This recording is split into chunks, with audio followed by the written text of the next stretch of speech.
Je m'appelle Jenny Lonka et nous sommes des invités, non invités sur les territoires des Coast Salish, approximativement les Tati, le Kwakwa sur le territoire de la Surrey-Delta Area en Colombie-Britannique et les Musqueam et Squamish, deux peuples de la région de Vancouver où ma famille et moi avons atterri. Je suis une personne qui vit avec de la douleur chronique et une maladie complexe.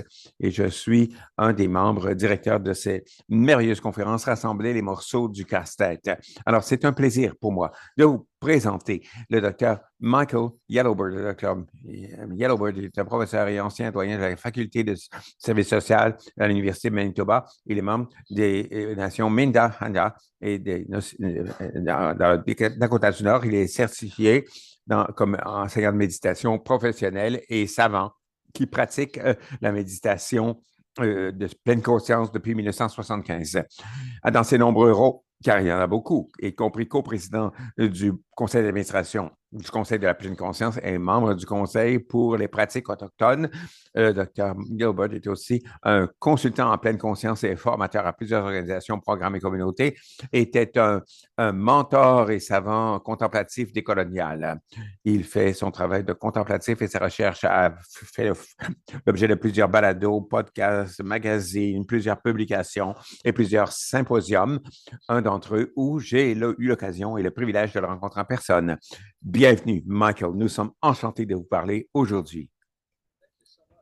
Merci beaucoup. Merci de cet accueil chaleureux. Je veux simplement reconnaître le territoire où je suis. Je suis situé ici.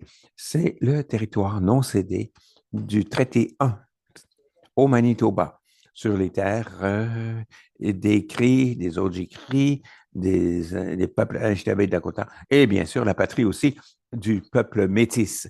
Je suis très content d'être ici et je vous remercie de cette occasion que vous me donnez de partager certaines informations, certaines connaissances. J'aimerais sauter directement dans le vif du sujet et commencer par partager mon écran. Je vais commencer à vous parler de mon sujet, la décolonisation de la douleur. La décolonisation, c'est quelque chose sur quoi je travaille depuis longtemps en tant qu'universitaire, en tant que praticien aussi. Comment est-ce qu'on surmonte les effets de la colonisation qui ont servi à manipuler, contrôler et dominer nos vies, quelle qu'elle soit? Et vous savez que quelquefois la colonisation peut avoir toutes sortes d'effets tentaculaires et les effets sur la santé mentale, notre santé physique, notre spiritualité et notre mieux-être. Et j'aimerais partager certains des travaux que je fais et qui, à mon avis, seraient utiles pour décoloniser la douleur et nous aider à regarder un peu ce qu'est la douleur d'un point de vue autochtonisé dans lequel je travaille. Cette première, vous montrer, moi-même et ma fille, tous les deux sont des méditants et ça a été pris il y a 5 ans, ils sont encore des méditants. Une des raisons qu'elles méditent, c'est parce que la méditation est une de ces pratiques qui nous aide à nous centrer. Ça nous aide à nous resituer dans la vie et frapper le bouton reset pour nous réinitialiser. J'ai 4 fils adultes et 2 filles. Alors, j'aimerais continuer dans ce contexte pour d'abord faire une déclaration que je n'ai aucun conflit d'intérêt ici et pour affirmer mes actions, mes décisions, mon jugement concernant ma présentation aujourd'hui. Son objectif est sans biais. Alors, le travail que je fais provient de la roue de la médecine. Plusieurs parmi vous ont déjà vu cette roue de la médecine, mais j'essaie de regarder la roue de la médecine d'une façon différente en intégrant des connaissances traditionnelles autochtones avec la science occidentale dans une approche hybride pour savoir comment est-ce qu'on peut retirer le plus possible de cette roue de la médecine. Ceux qui travaillent avec la roue de la médecine vont savoir que... Pouvez-vous encore voir mon écran? Oui. Oh, d'accord. Pour une raison ou pour une autre, j'ai perdu la vue de mon propre écran. OK, là, ça va. Et j'essaie de coller les choses ensuite pour développer un sentiment de synergie avec chacune de ces régions, que ce soit le cerveau, le mental, le corps, l'esprit ou nos émotions. Tout ça apparaît avec différentes choses comme la neurobiologie du cerveau, de l'esprit, les neurosciences, mais aussi avec le corps, avec ses mouvements, avec le microbiome humain Ma partie contemplative porte sur l'esprit de la pratique, le côté signifiant de la pratique et comment ça peut nous toucher. Et finalement, un dernier point que je regarde tout le temps, c'est regarder un peu les attributs génétiques et cellulaires que nous avons et comment on hérite de certains de ces facteurs qui nous protègent contre certains types de maladies et quelquefois, ça nous rend plus vulnérables aussi à certaines maladies, malheureusement. Il y a des tumeurs, par exemple, de certains chromosomes. J'ai une tumeur, j'ai un T-shirt, vous pouvez voir, j'ai un T-shirt, quelqu'un m'a fait ce T-shirt qui dit des télomères autochtonisés. Alors, c'est ça un peu. Comment je prends ces choses qui existent dans la science occidentale et comment, avec ça, je peux créer d'autres chemins, d'autres sentiers. Dans la roue de la médecine, il y a la culture, l'expérience et les perceptions que nous avons qui façonnent la plasticité de notre cerveau et de notre cœur, de notre corps. Notre attitude envers la douleur est façonnée par nos expériences culturelles, pas seulement dans l'ici et maintenant, mais probablement il y a déjà plusieurs générations. Beaucoup de ça, ça affecte la façon dont notre corps travaille, notre microbiome humain, comment nos muscles et nos cellules et tous nos différents processus se produisent dans notre corps et ça façonne différentes choses aussi dans notre corps. Ça peut être nos organes principaux, nos cellules, c'est peut-être nos cellules cérébrales et même les modulateurs, les neuromodulateurs et les neurotransmetteurs. J'ai étudié ça énormément et je me suis demandé comment est-ce qu'on peut guérir de la douleur de la colonisation. Pour moi, ça devient des pratiques contemplatives ancestrales et des pratiques de pleine conscience. J'aimerais sauter un peu dans l'histoire des pratiques de pleine conscience autochtones parce que je crois que c'est très important d'en parler. Voici une roue de la médecine et c'est situé à Majorville, dans le Majorville Cairn, dans le sud de l'Alberta, et ça date probablement de 5500 ans. Si vous pouvez imaginer, à différentes époques, les gens sont venus de ce site, des peuples autochtones de partout sur l'île de la Tortue sont venus sur ce site pour offrir des prières, pour regarder les constellations et les mouvements planétaires, pour profiter les uns des autres dans ce contexte et pour avoir une conversation sur la signification et le but de la vie et notre relation avec le monde, et aussi pour reconnaître notre propre mortalité et utiliser le temps que nous avons ici de façon très sage pour faire le bien que l'on peut faire. C'est une autre roue de la médecine dans les montagnes Bighorn, qui date seulement d'il y a 1000 ans, mais quand même, pensez, entre 5000 et 1000 ans, vous voyez quand même que les peuples autochtones sur l'île de la Tortue ont développé ces genres de symboles, comme je dirais, ils ont commencé à intégrer cette compréhension holistique du monde qui les entoure, le bonheur, la tristesse, et ce haut niveau de joie et ça a descendu jusqu'aux sentiments et aux émotions que nous avons. C'est partout, partout ici pour qu'on puisse équilibrer la façon dont nous voyons le monde, la façon dont on s'engage, dont on participe au monde. Les gens offrent encore des offrandes de prière sur ce site. Ça, c'est sur Bighorn Mountains. Ils laissent des linges rouges. C'est très symbolique pour plusieurs de ces peuples. Quelquefois, il y a des sachets de tabac avec des prières. Il y a une plume dedans, ici, mais différents types de plumes. Vous voyez, les drapeaux de prière sur ces montagnes Bighorn, ce sont des prières que les gens adressent au monde. Ce n'est pas pour une personne, mais beaucoup d'Autochtones, comme on est très collectiviste, on adresse nos prières au monde. On met cette bonne énergie, ces bons sentiments, cette espèce de connexion intelligente et rusée avec l'ensemble du monde pour nous connecter de façon sage. Tous ces drapeaux sont sur la roue de la médecine. Les gens mettent leurs prières, leurs espoirs et leur optimisme. C'est pas juste pour eux, pour moi, c'est pour tout le monde. On voit le même genre de choses aussi chez les bouddhistes avec ces drapeaux de prière. Vous voyez comment tous les systèmes sont très interconnectés.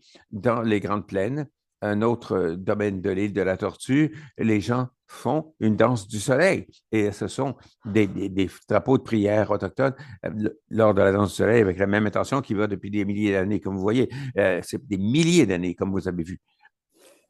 Il y a J'ai eu la chance de voyager dans le monde entier pour regarder tous ces différents types de pétroglyphes qui existent dans le monde, en passant de la Norvège avec les Samis, qui ont certains pétroglyphes, et certains des gens dans le nord de la Norvège. Et beaucoup de ces gravures, de ces symboles gravés dans la pierre font une chronique de leur cheminement, de leur compréhension du monde. Ça, c'est le rocher Judakula, Callaway, en Caroline du Nord. Mais si vous regardez toutes ces images, voici, c'est ça la vie. Ce sont tous ces différents types d'images qui existent, tous ces symboles. Les gens utilisent différents types de matériaux, font appel à différents types d'êtres et d'organismes, à différents types de choses qui sont envoyées dans des rochers, dans des arbres, dans des plantes. Quelquefois, on ne pense pas que ça a été envoyé là, mais toutes ces expériences de mouvement et de sentiments qui sont universelles. Quand on regarde au centre ici, vous allez voir une sorte de symbole qui ressemble à une créature avec des récepteurs qui sortent de son crâne et qui marche le long d'une ligne et qui tient la main de ce qui semble être un enfant. Et l'enfant a quelque chose qui sort de sa tête. Je mets ça dans le contexte actuel, c'est comme quelque chose qui émane. C'est peut-être une idée, c'est peut-être que le cerveau se connecte à quelque chose au-delà de lui-même de façon existentielle. La personne monte ce sentier et il y a différents types de choses qui surgissent où la personne pourrait être bloquée, par exemple. C'est tout ça, c'est comme des choses gravées dans ce pétroglyphe. Une autre chose, c'est un Indien Cherokee de la Caroline du Nord nous a dit, ce n'est pas un seul groupe, c'était plusieurs groupes de personnes autochtones qui sont venus à ce rocher au cours des 3000, pendant une période de 3000 années pour faire leur gravure. Si vous regardez complètement à droite de ce rocher, vous allez voir ce qui ressemble à une tortue avec une roue de la médecine sur son dos et qui se déplace dans ce grand cérémonial. Alors, toutes ces choses-là sont interconnectées. Nous, les Autochtones, on parle traditionnellement, depuis des milliers d'années, il y a une connexion très, très forte avec cette vie holistique. Moi, ce que j'appelle la théorie du champ unifié, comment voir ces interactions fortes et faibles entre toutes choses. Ce qui est important avec beaucoup de peuples autochtones, c'est qui nos peuples, c'est qui nos gens. Je vais parler de ma lignée, la lignée contemplative et comment ça correspond à ma conférence d'aujourd'hui. Voici des gens qu'on appelle des chanteurs de nuit et dans le monde du rêve. Si vous avez des enjeux spirituels, physiques ou mentaux, ou des rêves ou des choses qui vous troublent, ces chanteurs de nuit, ces hommes dans cette société vont chanter des chansons pour vous aider à vous libérer de ces rêves, si ce sont de mauvais rêves, ou pour vous aider à les rapprocher plus de vous, pour apprendre de quoi vous rêvez et voir les enseignements de la nuit. C'était ici mon arrière-grand, un de mes arrière-arrière-grands-pères qui s'appelait Kroghost. Il était un leader cérémonial pour un des peuples. Ses contemplations n'étaient pas seulement pour les personnes en vie, mais pour apprendre de ceux qui étaient partis pour le monde des esprits, où il allait communiquer avec eux. Et si les gens avaient quelques difficultés que ce soit ou cherchaient quelque chose, c'était le conduit entre le monde, leur monde et notre monde, le monde des vivants, le monde que nous avons actuellement au centre endroit où voyons. Il était l'intendant de cette relation pour faire passer les choses dans les deux sens. Pour beaucoup de personnes, la vie ne se termine pas lorsqu'on a la mort physique, mais la vie continue de faire partie de ce grand cosmos de plusieurs façons différentes. Voici un autre arrière-arrière-grand-père que j'ai, Bear's Teeth, les dents de l'ours. Dents d'ours, c'est un type qui appelait la pluie, qui pouvait faire pleuvoir. Il était aussi très en contact avec les émotions de différents types d'animaux, de plantes et de personnes, et même ce qui peut être décrit comme une compréhension des émotions du temps qu'il fait, de la météo, de la planète, et il mettait ça dans ce contexte. Et bien sûr, ces contemplatifs passaient beaucoup de temps dans le monde. Pendant qu'ils étaient assis, ils s'asseyaient sur la terre et concentraient leur attention sur toutes ces choses qui se déroulaient devant eux avec une vision très claire et intentionnelle de comprendre du mieux qu'ils pouvaient ce qui se passait. Et plusieurs de leurs paroles étaient prophétiques. Ces prophéties portaient sur des méditations sur l'eau. Ils faisaient des méditations sur l'eau puisque l'eau, c'est la vie. Certaines des pratiques contemplatives traditionnelles et présentes sont importantes pour comprendre une partie de la décolonisation de la douleur dans le cerveau. Ça fait partie, vous savez, c'est en partie localisé dans le cerveau. Certaines recherches nous disent que le cerveau peut ce qui peut éteindre la douleur, c'est l'amygdale, qui est l'entrepôt des réponses émotionnelles négatives.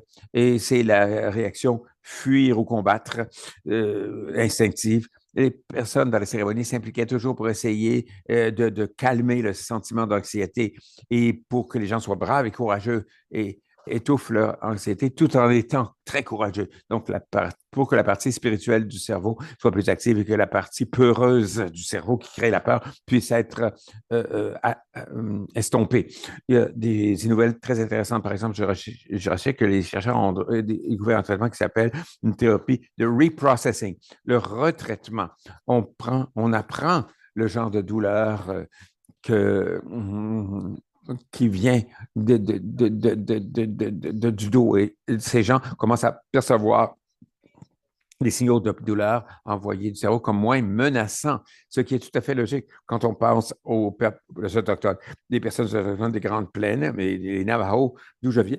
La douleur, c'est quelque chose qui doit être invité dans votre vie pour savoir que vous êtes en vie. Et il y a beaucoup de cérémonies pour faire venir cette conscience. Mais quand on connaît la douleur, il y a des chansons, pardon, des cérémonies dans le cas d'une personne qui a de la douleur. Il y a une sculpture collective. Les gens arrivaient avec d'autres personnes pour appuyer ceux qui sont en difficulté, que ce soit une douleur due à la perte d'un enfant, la douleur de la faim, la douleur, quoi que ce soit, toutes sortes de pertes ou d'inconnaissance ou d'incertitude.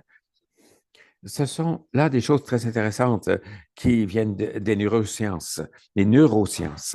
Dans ma culture, si on pense à la façon dont on peut activer et développer un pare-feu, je ne dis pas que ce sera un pare-feu complet contre la douleur, parce que la douleur est une partie très importante de notre vie, de toutes nos vies à nous tous.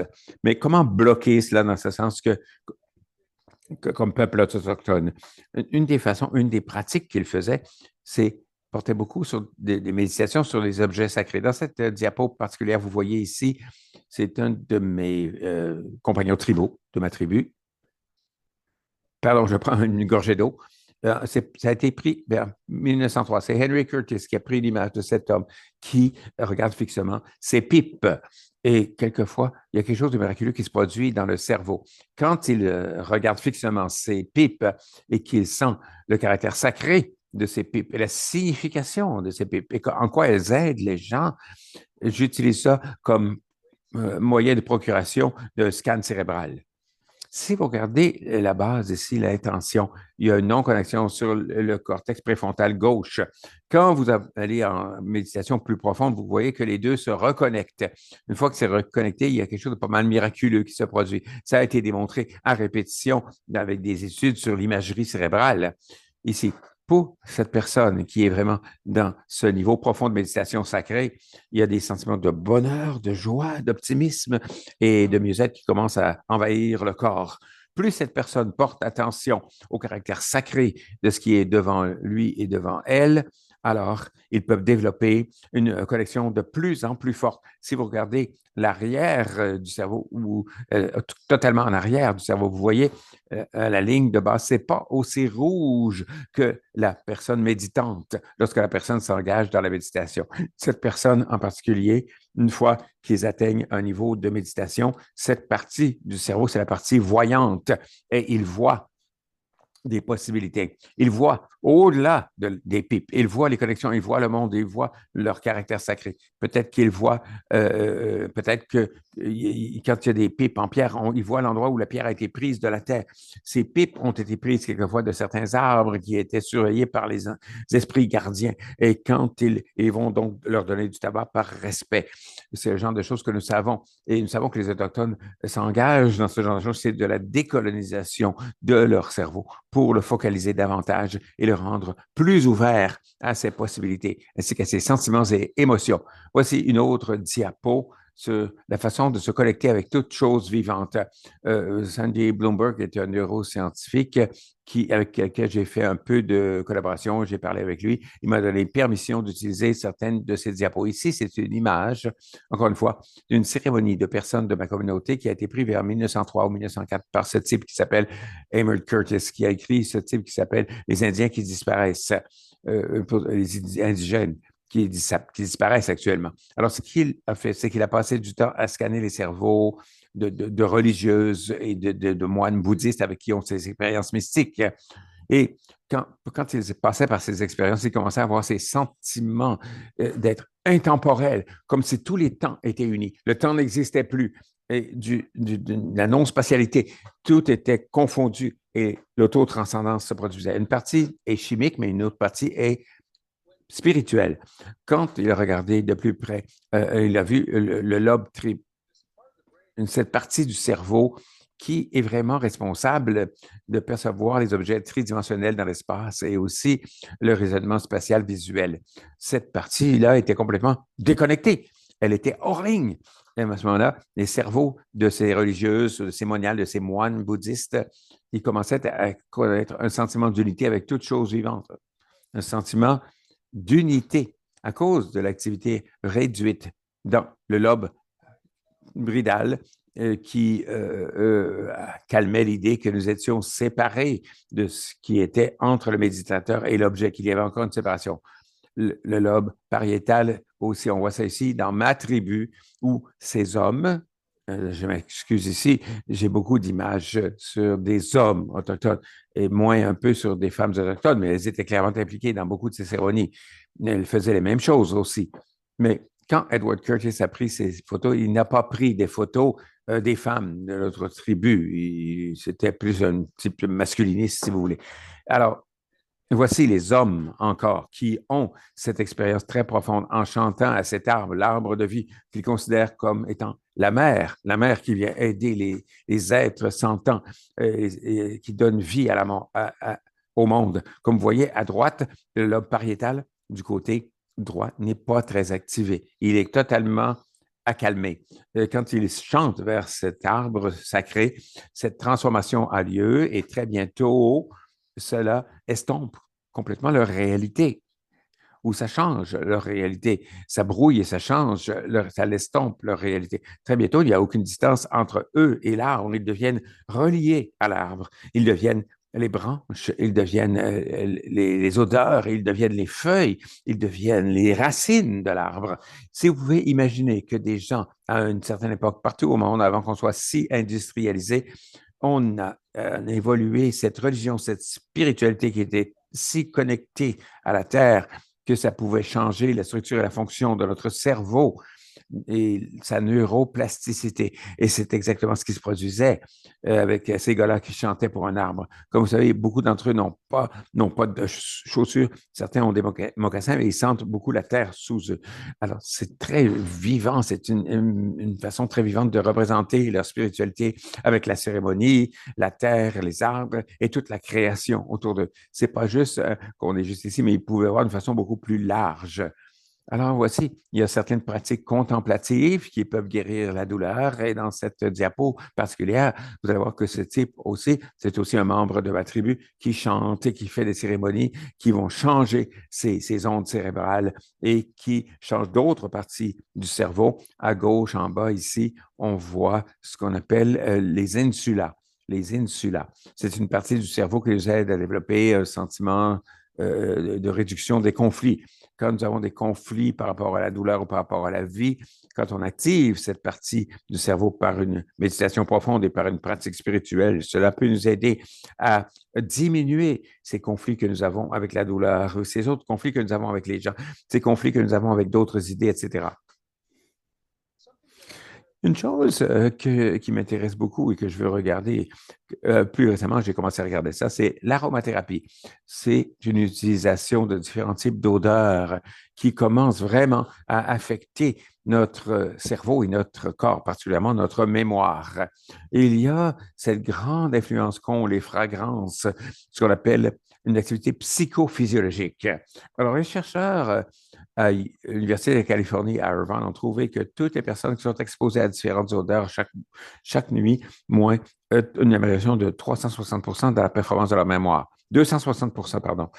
Ça, c'est incroyable. Et la raison pour laquelle je crois que ça est comme cela, c'est parce que nous sommes le produit des chasseurs-cueilleurs d'il y a des centaines de milliers d'années. On a gardé plusieurs de ces anciennes parties de notre cerveau qui nous affectent, des parties très, très anciennes de notre cerveau, la partie ancienne qui perçoit les senteurs, les odeurs. On peut sentir les choses amicales, les choses qui vont nous faire mal, les choses emballantes et excitantes, les aliments, le sucré et le sûr. On a ce merveilleux cerveau et qui vient. Alors, les gens commencent à l'exploiter, mais on voit que les personnes autochtones font des cérémonies de la fumée avec de la fumée de sauge, du cèdre et du tabac. C'est très puissant sur le cerveau des gens. Cette étude particulière a utilisé toutes les huiles essentielles, la rose, l'orange, l'eucalyptus, le romarin, la lavande et l'eucalyptus. Et les chercheurs, comme je l'ai dit, et comme plusieurs parmi nous, savent déjà intuitivement que l'odeur stimule le cerveau des participants lorsqu'ils dorment. Dans mon cas, quand je faisais les cérémonies, c'était des cérémonies très difficiles, comme la danse du soleil. Je n'avais pas mangé depuis plusieurs jours. J'avais fait beaucoup de suris et je souffrais beaucoup de tentes de sudation. Une odeur de cèdre ou de foin d'odeur ou de menthe me relève. Et ce sentiment de nausée et de douleur, ce sentiment de difficulté que j'avais disparaît, ce qui est tout à fait logique. Quand vous regardez la littérature, la conclusion est la suivante. Ces odeurs, ce sont ces odeurs qui produisent des mémoires autobiographiques, des souvenirs autobiographiques. Si vous avez des souvenirs positifs du passé avant la douleur, en sentant ces choses-là, ça va probablement raviver et ça a le potentiel d'augmenter les émotions positives, diminuer les états c'est une des choses que l'amygdale détourne notre cerveau. Donc, on diminue l'activité de l'amygdale. C'est besoins insatisfaits, ces besoins irrésistibles. Ça diminue aussi les marqueurs systémiques de l'inflammation qui causent de la douleur. C'est quelque chose qu'on voit déjà. Et j'ai lu beaucoup de littérature où on dit que les gens achètent ces diffuseurs d'arômes et ça fait vraiment beaucoup de choses positives pour les gens. Il y a toutes ces pratiques dont je ne peux pas parler de toutes les pratiques, mais je vais les survoler. La plus grosse dont j'aimerais parler, c'est cette méditation, cette contemplation dont je vous parlais. La plupart de cette information provient d'un livre qui s'appelle Altered Traits par Daniel Goldman et Richard Davidson. C'est un livre, je vais laisser la diapo, ça s'appelle Altered Traits en anglais, les traits altérés. On voit des gens en méditation. Comment ça prend de temps avant qu'on voit des gens avancer? Ma fille aînée, qui a maintenant 17 ans, c'est au lycée maintenant. On vivait à la Caroline du Nord, est à la fin du secondaire actuellement. Elle a commencé à méditer très tôt et elle est encore une très belle, très bonne méditante. Alors, c'est quoi 100 heures de méditation? Qu'est-ce que ça peut vous faire, 100 heures de méditation pleine conscience? D'abord, on a les indicateurs neuro et hormonaux d'une réactivité décroissante au stress. Votre activité neuronale, vos amygdales vont commencer à se calmer et comme dans la partie gauche du cortex, comme la personne qui regardait les pipes. Les indicateurs hormonaux, ce sont les cortisol et la norépinéphrine et tous ces facteurs qui commencent à être réduits. On a une régulation émotionnelle plus forte. Donc, si vous ressentez de la douleur, si vous sentez ceci, cela, ça peut réguler vos émotions. L'interoception, c'est la capacité de sentir les états internes de notre corps quand la coup de douleur commence à arriver, lorsqu'elle quitte le corps ou qu'est-ce qu'est notre battement cardiaque aussi. Est-ce que notre battement cardiaque devient plus fort? Voici une classe que j'avais lorsque j'enseignais à Caltech, à l'Université de la Californie. Ça, c'est ma classe d'études en méditation pleine conscience. 1000 heures de pratique réduit l'âge cérébral d'environ 8 ans.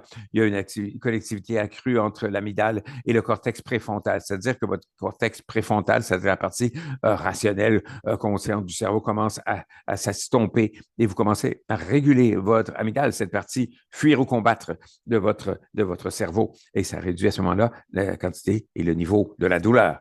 Il y a une diminution du nucleus accumbens, le circuit du nucleus accumbens qui veut qu'on reste attaché à notre douleur ou qu'on quitte à mesure que notre le noyau accumbens se renforce, ce sentiment, se calme, ce sentiment d'attachement à notre douleur va naturellement diminuer. Notre, notre taux de respiration de base va potentiellement indiquer un taux métabolique plus bas. Et la relaxation, ceux qui ont des problèmes de mémoire de travail, hein, 5000 heures de pratique, vraiment, vont commencer à avoir une très grosse diminution de la réponse au stress. Si vous regardez l'image ici, vous allez voir que le bleu ici, c'est la perte de matière grise dans le cerveau de personnes qui ont, quand elles arrivent à la septantaine ou à 80 ans. Les gens témoins, c'est les gens qui ne méditent pas beaucoup. Toute la matière grise, beaucoup de matière grise qui a disparu.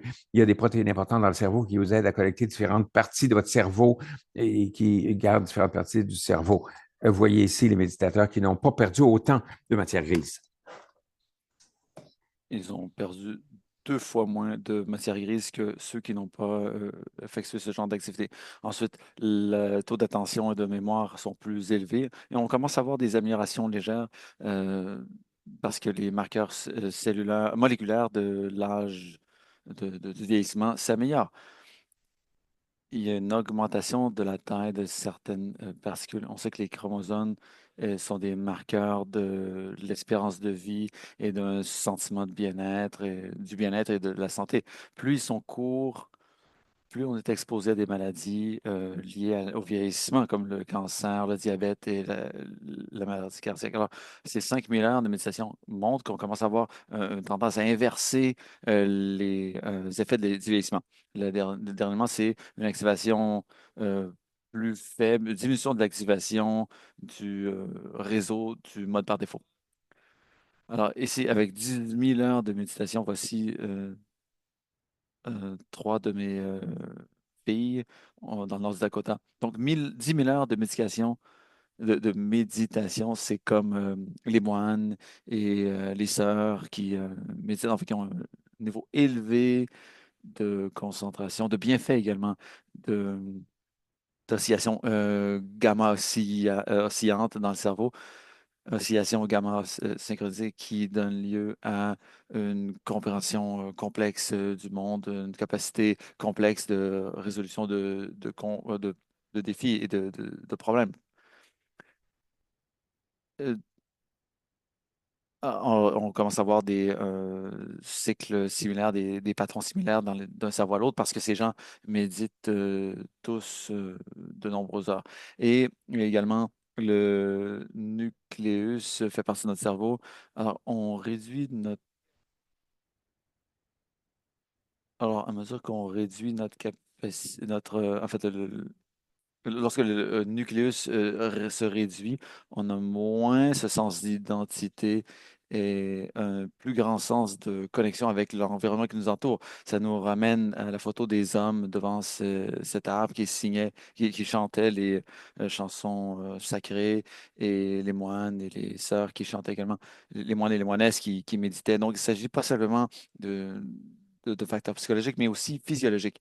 Et le dernier élément, c'est que 10 000 heures de méditation permet à certaines personnes d'accéder à un contrôle volontaire instantané de la douleur. Ça permet d'augmenter en fait, le rendement de certains récepteurs dans le cerveau. Donc, on a vu ça chez certaines personnes. Et tout ça nous aide à développer une résilience cognitive. Toute cette formation, cet entraînement nous permet d'atteindre ces niveaux. Ici, à droite, on voit des personnes qui se sentent en fait, à gauche, des gens qui se sont entraînés pendant des années, s'exposent à droite, des gens qui se sont exposés à des difficultés, qui ont apporté du stress. Mais on sait de l'étude qu'il y a de grands bienfaits provenant de cet entraînement disciplinaire. On voit ici le cortex préfrontal ventromédial qui fait partie du cortex préfrontal dans le cerveau des mammifères. Et le, alors on voit en fait à gauche, en fait, dans le cortex préfrontal bien une capacité accrue d'autocontrôle, contrôle de soi, plus de résilience. Et c'est Alors, ça permet justement à l'humain d'avoir un meilleur sens, en fait, un meilleur sens des valeurs ou de déterminer bon, quelle est la bonne chose à faire, la meilleure chose à faire dans cette situation, et la meilleure chose à faire pour les autres autour de moi. Donc, ce sont des capacités accrues chez les personnes qui font de la méditation pendant ces milliers et des milliers d'heures. Question dans la section questions-réponses. Eh bien, alors, quelle est la corrélation entre la méditation et la réduction des effets du vieillissement? Eh bien, je n'ai pas la réponse à cette question. C'est dans les études que Goldberg et Davidson ont menées. Donc, c'est dans le livre, oui. Donc, il y a une autre question qui vient de Janet. Pouvez-vous nous donner le lien vers l'étude? C'est dans une page précédente, vous parliez des milliers d'heures de méditation et leurs bienfaits sur leurs pratiquants. Je n'ai pas le lien vers cette étude parce que c'est un lien que j'aimerais insérer dans la présentation. C'est Jenny? Oui. Si vous m'écrivez, je vous enverrai le lien. Écrivez-moi par courriel. Une question de Teresa. Dans quel contexte est-ce que les heures de méditation sont mesurées? Combien d'heures par mois ou par année? On parlait des milliers d'heures de méditation. Et ça semble très imposant et intimidant de faire ce genre en fait, toute cette méditation, c'est beaucoup de temps. Ben, c'est des heures qu'on passe, c'est comme dans tout. Mieux, plus on en fait, mieux c'est. Mais aussi, on atteint un état où justement, on passe notre résilience. Ça dépend de l'individu. Moi, 2 heures de méditation par jour, c'est bon pour moi. C'est parfait pour moi. Je ne fais pas toujours 2 heures par jour, mais je médite environ au moins 5 minutes à toutes les heures pour avoir, en fait, c'est les bienfaits de la présence d'esprit. Alors, c'est comme la musculation. Je commençais très fort au début. Je levais des poids très lourds. J'en faisais beaucoup. Je faisais beaucoup de volume. Et aujourd'hui, dans ma musculation, je lève plus lourd, mais moins. Donc, 1 heure par jour, ça vous donne 365.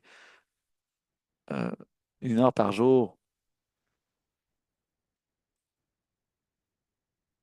ça vous donne 365 heures par année. Si vous faites 2 heures par jour, c'est 720 d'heures par année.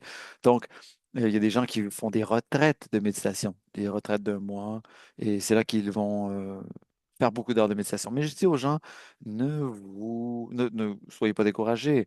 On peut avoir beaucoup de bienfaits en faisant des séances de méditation très courtes, plusieurs fois par jour. C'est comme faire de la course. Si on court 1 heure, et bon, on a fait 1 heure de course, mais si on reste assis toute la journée, on n'a pas les bienfaits provenant de la course, on perd. Alors, c'est comme la méditation. Si on médite 1 heure le matin, ou toutes les heures, on médite un peu, on fait des respirations, on inspire profondément, on pense à notre sens de bien-être, du bien-être et notre gratitude toutes les heures. Ce sont des petites bouchées de pleine conscience. Question de Brighton. Est-ce qu'il y a un type de méditation qui est plus bénéfique que les autres? Ou est-ce que toutes sortes de méditation est bénéfique? Vous avez déjà répondu à la question, je pense. Eh bien, ça dépend de l'individu. Moi, j'aime beaucoup.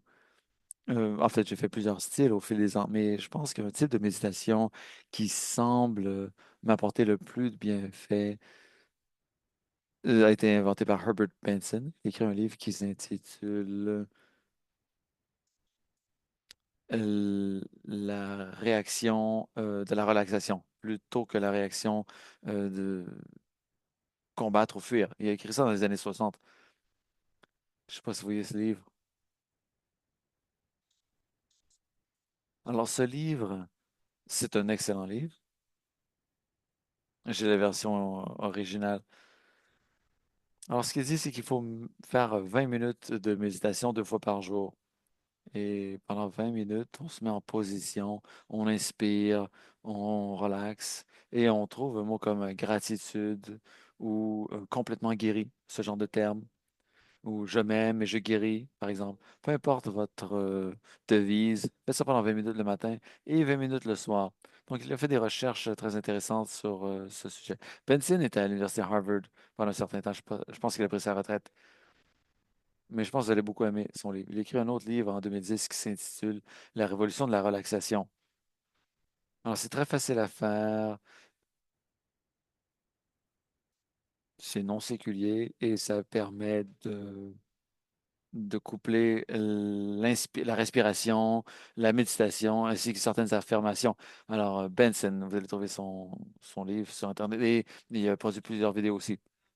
Une question d'une de quelqu'un dans la section questions-réponses. Parfois, on parle de méditation et de douleur.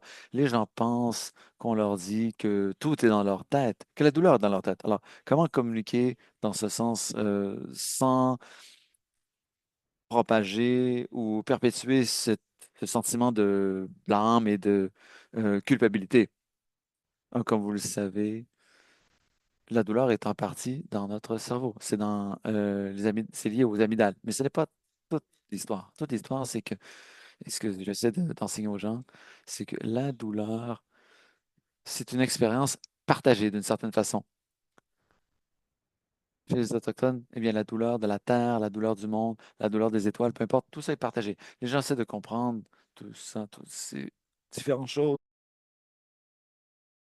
qu'ils comprennent, qui sont intelligibles par eux. Et dans une communauté autochtone, à une époque, tout le monde était chasseur-cueilleur. Tout est une expérience partagée. La naissance et la mort, ce sont des expériences partagées. Le rire, c'est partagé. Le deuil, la tristesse, ce sont des expériences partagées. Dans la société industrialisée, euh, occidentale, on est très individualisé. À l'époque, les gens chantaient ensemble pour faire évacuer votre douleur, ou ils faisaient une cérémonie pour extraire la douleur d'un corps. Si on a les bons gènes, les gènes COMTD, avec les bons variants, et vous répondez comme il faut au placebo, eh bien, la douleur va quitter votre corps. Souvent, on est au centre. On n'a pas ou les gènes placebo ou les gènes COMT. Il y a un petit groupe où ça ne marchera pas et leur gène, c'est peut-être une copie CC. Les gens au milieu, on a une copie CT. Donc, on peut aller d'un côté ou de l'autre dans cette croyance quant à savoir si une chose va se produire ou pas. Les personnes à l'autre bout du spectre, le gène du guerrier, qu'on appelle, est lié à l'effet placebo. Ceux qui ont une copie TD, vous leur dites, je vais te guérir, je vais intégrer toutes les forces de l'univers. Ils s'assoient, ils sentent tout ça, ils vous croient. Il y a quelque chose de très important, psychologique et physique qui se produit dans leur corps et ils guérissent. On le sait maintenant grâce à la recherche sur la génétique.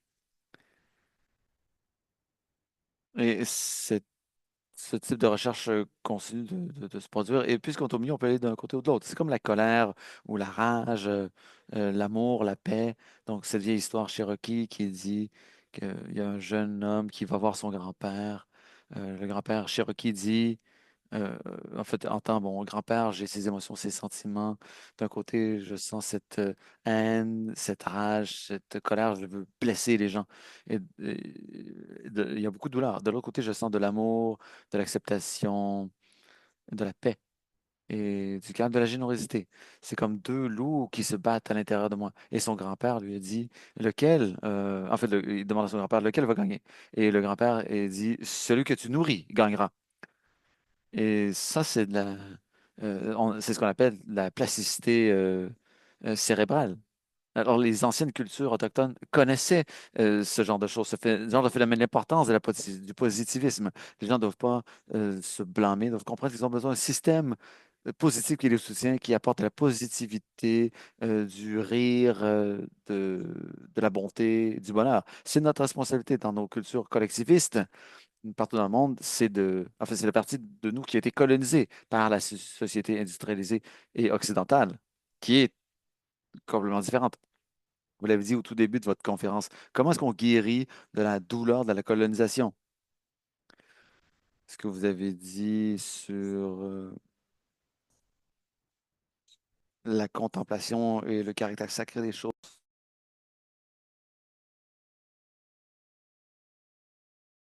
ça m'a touché profondément. Je pense qu'il y a une partie de moi qui cherche à retrouver cet aspect holistique, à ne plus être un individu, mais une partie d'un tout, d'une collectivité. Une question de Shirley. Vous êtes-vous penché sur la douleur fibromyalgique et la méditation? Je n'ai pas fait d'études là-dessus.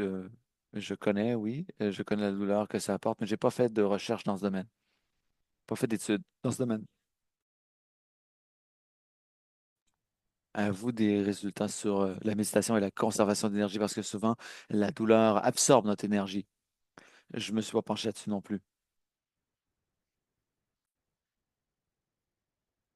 Sans plonger dans la littérature, je présume que la méditation, et ne pas simplement penser à la méditation comme si c'est l'acte de s'asseoir sur un coussin. Non, la méditation, ça peut prendre plusieurs formes. Ça peut être en marchant, en mangeant, en écoutant. On peut méditer en prenant sa douche, en lavant la vaisselle, mais en vivant ce moment. C'est ça qui est important. La méditation peut se manifester sous des affirmations positives ou des prières. C'est ça la méditation. Il ne s'agit pas de s'asseoir sur un coussin. Alors, toutes ces choses, toutes ces activités ont une manière d'inspirer des changements dans le corps humain. Alors, et c'est important de s'en souvenir. Mais d'une certaine façon, ça vous aide à remédier. C'est pas une solution, c'est pas une panacée. Mais je vous dis simplement, c'est ce que les Autochtones faisaient. Je- la dernière partie, bon, c'était la méditation, mais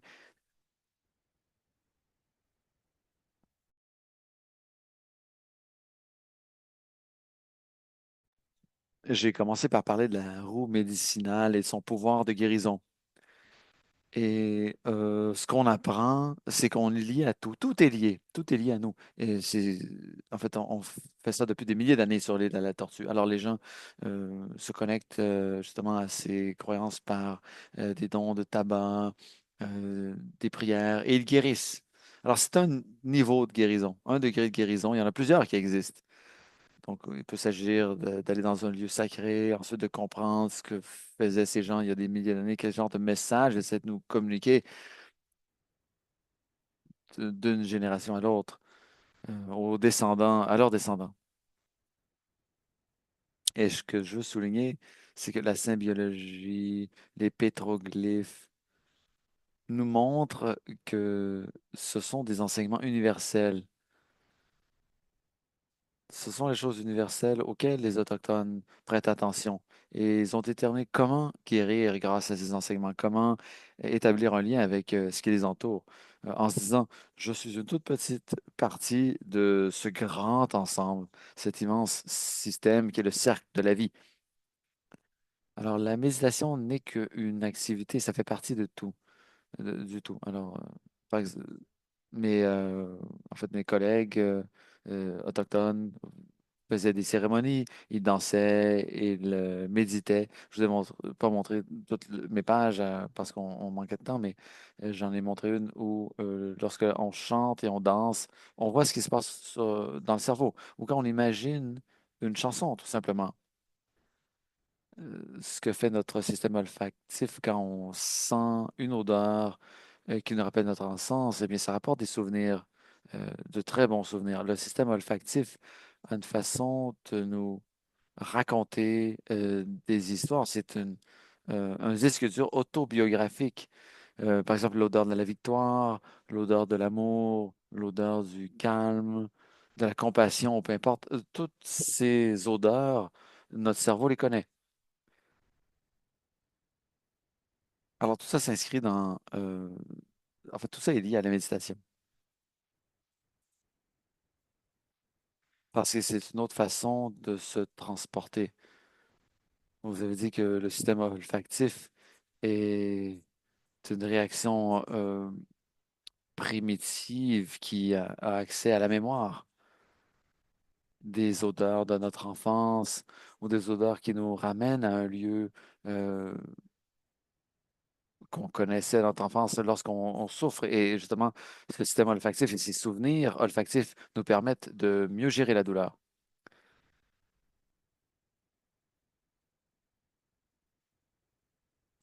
Des odeurs comme la sauge ou la lavande. Ce ne sont pas des odeurs avec lesquelles j'ai grandi, moi. Donc, c'est très intéressant ce que vous dites. C'est comment dire,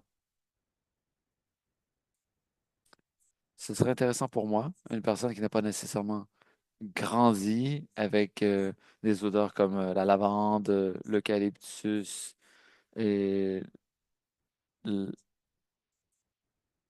la sauge. Ce serait intéressant d'apprendre ces odeurs qui pourraient me transporter à des lieux de calme, de paix. Il y a quelques commentaires qui se sont ajoutés. Docteur Yellowbird, merci. J'ai découvert que la méditation était une corde à mon arc de gestion de la douleur. J'étais sceptique, mais plein d'espoir et l'engagement que j'ai fait envers en fait, la méditation m'a permis de régler mes problèmes rapidement. Un autre commentaire. Le cerveau et le corps sont deux parties de notre ensemble, de notre tout. Et pour guérir notre corps, nous devons intégrer le processus de guérison de notre cerveau avec les pratiques de guérison physique pour se donner le plus de chances possible. Oui, donc vous voyez justement vous aussi ce lien, ces liens dans la façon holistique de faire les choses. Il y a des choses que je n'ai pas encore mentionnées. J'ai étudié le cerveau pendant un certain temps, j'ai étudié la capacité du cerveau et c'est assez exceptionnel ce que le cerveau peut faire quand on lui donne les bons messages. Alors, des fois, on se dit ça va faire des miracles et c'est pas le cas. Mais pour certaines personnes, ça fait des miracles, oui. Il y a une histoire que j'aimerais raconter. Il y a un homme, je vais l'appeler John, qui était en bonne santé en général. Mais sa situation s'est détériorée. Son médecin lui a dit qu'il était en phase 4 du cancer du poumon. Il n'y avait pas beaucoup de temps à vivre. Alors, John était très mal, très troublé par cette nouvelle. Il est allé chez lui et son médecin lui a dit, bon, il y a eu des métastases dans votre colonne vertébrale également. Alors, John s'est dit, bon, John, c'est un grand lecteur. Alors, il a appelé son médecin et quelques jours plus tard, il a dit, pouvez-vous m'inscrire dans une de ces études sur l'immunothérapie? Et, bon, je sais que ces thérapies fonctionnent, j'ai beaucoup lu. Le médecin a dit, écoutez, John, c'est très difficile. Ce genre de choses, c'est presque impossible de s'inscrire à ça. Mais là, il a insisté, il n'arrêtait pas d'appeler son médecin. Et son médecin a cédé et il a dit, mais il n'y a pas de garantie. Donc, il a réussi à s'inscrire dans une étude. Et le médecin a dit à John, allez vers ces gens, dites exactement ce qu'ils vous dites de faire, rien d'autre. Prenez les médicaments qu'ils vous donnent et rien d'autre. Il a commencé à prendre des médicaments et environ 3 mois plus tard, il se sentait mieux. Alors, il est allé voir son médecin lui a demandé s'il prenait des médicaments. Oui, en effet. Donc, il a fait des euh, thermodensitométrie. Bon, écoutez, revenez dans quelques mois. On va continuer le suivi avec vous. Alors, 2 mois plus tard, il appelle son médecin, ou le médecin l'appelle. John, je vous appelle avant votre rendez-vous pour vous dire quelque chose. John pensait qu'il allait mourir. Alors, il entre dans la clinique et il rencontre son médecin. Le médecin lui dit, John, qu'est-ce que vous faites? Qu'est-ce que vous avez fait ces derniers mois? Et John répond, ben, j'ai pris mes médicaments, j'ai suivi le protocole des chercheurs. Oui, j'ai tout fait. Avez-vous changé votre régime alimentaire? Vous avez commencé à faire du sport? Qu'est-ce que vous avez fait?